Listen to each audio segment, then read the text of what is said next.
আজিমের মধ্যে বিদ্যমান। আরশে আজিমের মধ্যে আল্লাহ তাআলা বসা। আর আল্লাহ বইনি আল্লাহ শরীর আছে, আমি তো বসা। আপনারা বুঝতে, আমরা জিসিম আছে কিন্তু আল্লাহ তাআলা জিসিম নাই।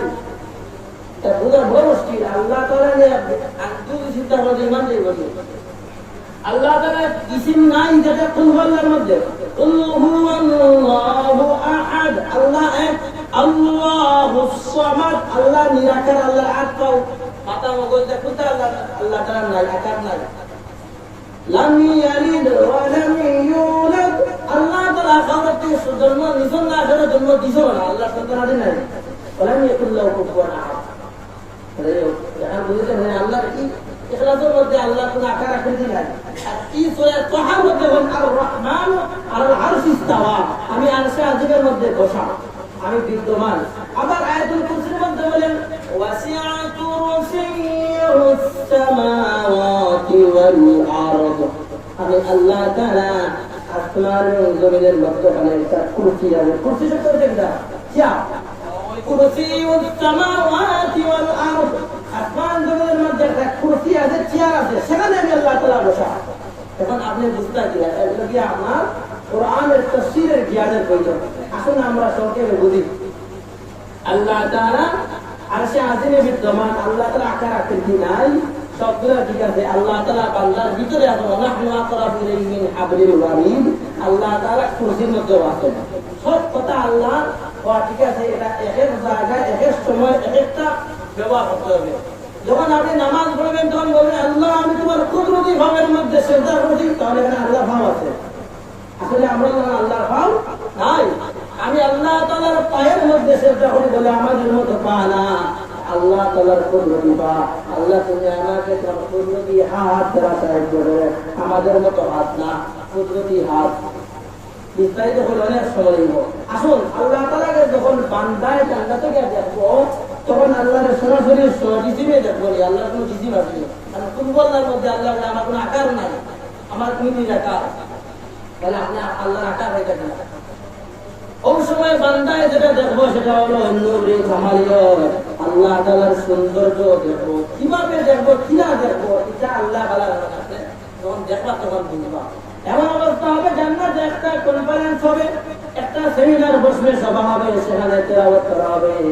অতিথি হিসাবে হযরত দাউদ আলাইহিসসালাম তেলাওয়াত করলেন সূরা তাহা, তাহা মা আনজালনা আলাইকাল কুরআনা লিতাশকা, বান্দারা শুনবে শত শত বছর, এভাবে 700 বছর চলে যাবে বা 7,000 বছর চলে যাবে, বান্দারা তারা জান্নাতবাসীরা ঘুরতে পারবে না। কতদিন চলে গেলে হঠাৎ করে ঘুম ভাঙবে, তেলাওয়াতের মধ্যে ধ্যানে মগ্ন হয়ে যাবে, কোথায় সময় যাবে তারা বুঝবে না।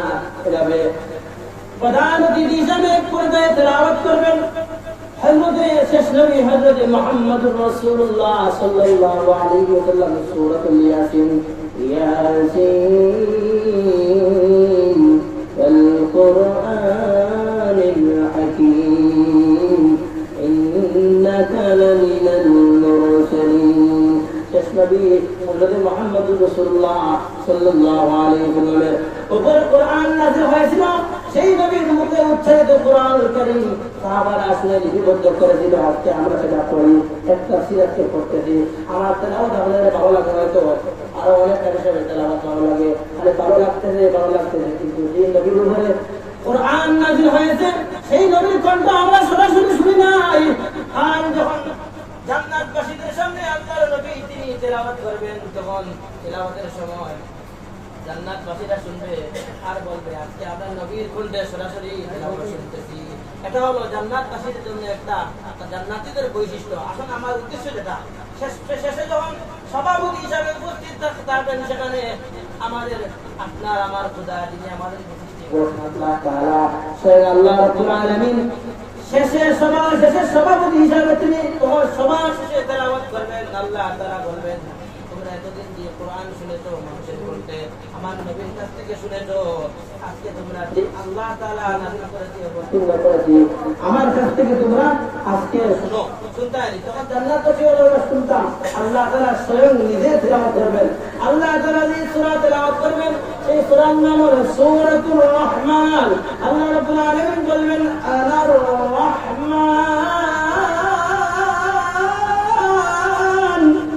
আমরা বলি আর রহমান তিনি মানে রব তিনি মানে আল্লাহ দূরে আমরা বলি আর রহমান এভাবে দেখা কিন্তু আল্লাহ তাআলা বলবেন আনার রহমান আমি হলাম রব যে বানাইছে সে যদি বলে তাহলে তিনি আর তিনি বলে পারবেন যদি কই যে এখন বক্তব্য রাখবেন মাওলানা কাউসার আহমদ তাহলে আমি আমার নাম কইলাম কইলনি না আমি বক্তব্য তো রাখলে বলব আমি আমার নাম বলতে দিব আল্লাহ তাআলা যেহেতু নাযিল করেছেন আল্লাহ নিজে কইবা আনার রহমান আমি হলাম রব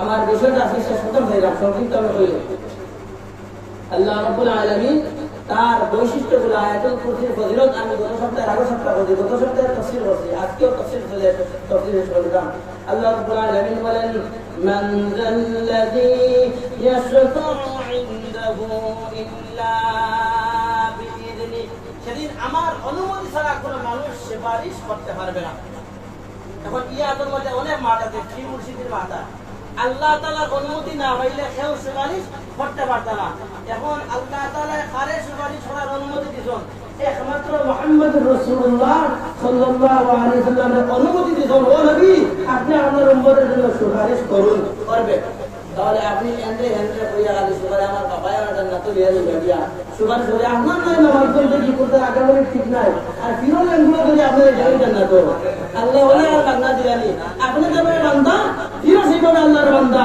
আপনার মুর্শিদ আল্লাহর বান্দা আপনিও আল্লাহর বান্দা আর হাত দরকা তসবিহ শিখকা সবক শিখকা সূরা কেরাত শিখকা আর নামাজ পড়ে আমল করিয়ে জান্নাত যাতা আল্লাহ তাআলা দেহকে আমি বানাই দিলানি মান যাল্লাযী ইয়াশফা'ু ইনদাহু ইল্লা বিইذনি এখন আল্লাহ তাআলা বলতেছেন আমি আল্লাহ তাআলা যদি সুপারিশ করার অনুমতি না দেই তাহলে কেউ কি আপনার সুপারিশ করতে পারত না ওয়াসিআ কুরসিয়ুস সামাওয়াতি ওয়াল আরদ আর কি করেন শেষ আল্লাহ তাআলা এখানে রাখি দেই ওয়ালা ইয়াউদু হিফযুহুমা এবং আল্লাহ তাআলা দুনিয়ার সব নিজামগুলো হেফাজতগুলো আল্লাহ তাআলা নেবেন আল্লাহ ইয়াউদু হিফযুহুমা হুয়াল আলিয়্যুল আযীম আল্লাহ তাআলা সর্বাগ্রে সবার আগে কিন্তু আল্লাহ তাআলা জানার মহান জায়গার মধ্যে বসা আছে একটা কথার অনেক মানা এটা দিলাম এখানে ইনশাআল্লাহ আর কিছু হইয়া আগামী সপ্তাহ সূরা ফাতিহার ইয়াকা না'বুদু থেকে শুনাইব কারণ 7 মাস আগে তাফসীর